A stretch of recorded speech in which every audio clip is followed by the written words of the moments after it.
White House announcing it'll replace the North American Free Trade Agreement, or NAFTA, with a new trade deal with Mexico.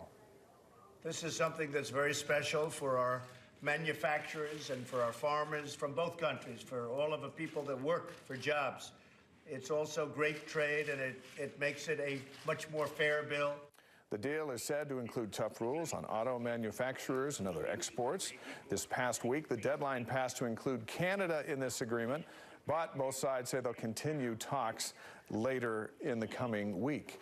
Natalie Gochner is the chief economist for the Salt Lake Chamber, and Miles Hansen is the CEO of World Trade Center Utah. Good morning.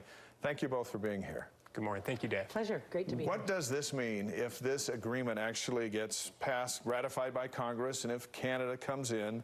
What would the new trade agreement mean to Utah? You know, we export about $13 billion worth of exports from Utah every year. Our first and third largest trading partners are Canada and Mexico. And so it's very important that we have these relationships, that we have these open flows of goods and services, because it makes our economy stronger. If this deal goes through, Miles, it'll be a 16-year agreement with opportunities for revisions.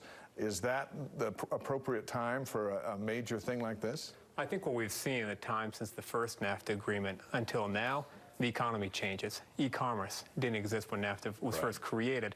And so a 16-year time period seems appropriate to then take a step back 16 years from now and say, what does the economy look like? How do we make sure that our trade deals are relevant and modern? And then we can tweak things as we continue. So that does seem like an appropriate time frame. If we back it up a while back, was the trade deal so unfair that it needed to be rewritten?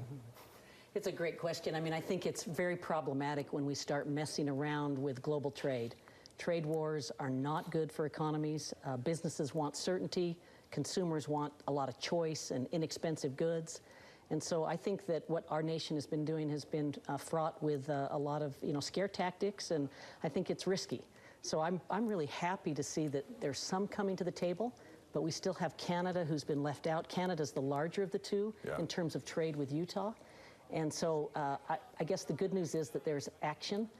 The bad news is that we still don't have agreement, and we still have a little bit of chaos going on in international trade. Well, Miles, you have a president here who's a businessman, and he looks at these deals and goes, this doesn't add up. It needs to be better. More business than political in the interests of the United States, or at least that's his approach. He's got a lot of support. Is this the first sign that using tariffs to get folks' attention and get a better deal, that's the way to go? You know, it's interesting. We're a year into the process of the NAFTA renegotiation, and here we are.